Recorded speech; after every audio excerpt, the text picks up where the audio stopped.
Today, Saturday, January 28th, 2017. From NBC News, this is Today, live from Studio 1A in Rockefeller Plaza. Now to an environmental disaster sending children to the hospital, creating breathing problems along the California coast. The state's largest lake is drying up, and it's drying up fast. The Weather Channel's Dave Malkoff visited the Salton Sea. It's situated inland between Los Angeles and San Diego. There, he found toxins, heartache, and a $2 billion plan to contain the dangerous dust. Today, the Salton Riviera. This is California's Riviera, the beautiful Salton Sea. If you're having a hard time remembering exactly where this is, you're not alone. This is the Salton Sea today, a disappearing, toxic land filled with kids and their parents struggling to breathe. That's a salt area. These are barnacle shells right here. That's Bruce Wilcox. He's in charge of cleaning this up. The lake that once was is now evaporating away, leaving this cesspool behind. Saltier than the ocean. Almost twice as salty as the ocean, and getting saltier every day. Water that used to come into Bombay Beach is now rerouted to big cities like San Diego. This is all legal, but as the water evaporates, unhealthy dust starts to blow around.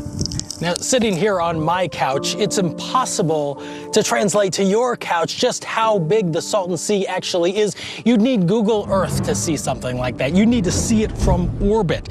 Look how big this is. This is the #1 largest lake in the whole state of California. Lake Tahoe up there is actually #2. Pretty much we live in a dust bowl, you know, like that's just it. The more water that's diverted from the Salton Sea, the more it starts to look like this. In his home, hers too.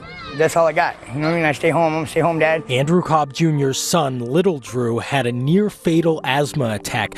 Officials tell us the dust is doing this to many kids here. That was the last picture I've seen of my son. The California Department of Health tells me here in Imperial County, children go to the hospital for asthma at a rate 2 to 3 times higher than anywhere else in the state. Little Drew had to leave in a medical helicopter without his parents. By himself.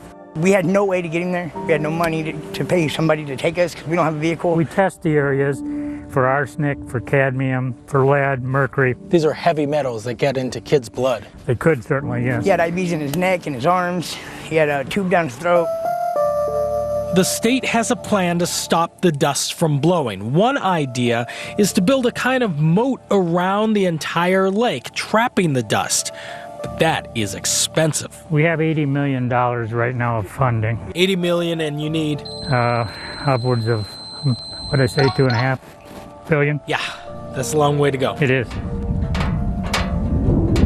This is the cheapest, most affordable place to live, you know, right now. Everywhere else is so expensive you can't live there. The Cobb family is lucky. Little Drew came home after going to the hospital on his birthday. He never got to eat this cake. No, we're hoping we can defrost it and it'll still be just as fresh, you know. Yeah. Yet state officials are still looking for the cash to keep the sea from turning to salty dust. For Today, Dave Malkoff on California's Salton Sea. And you can catch Dave's special Vanishing America tonight on the Weather Channel at 7 Eastern. Coming up, a winter wonderland for the young and young at heart. How this fun attraction is helping families enjoy the simpler things in life. But first, this is Today on NBC.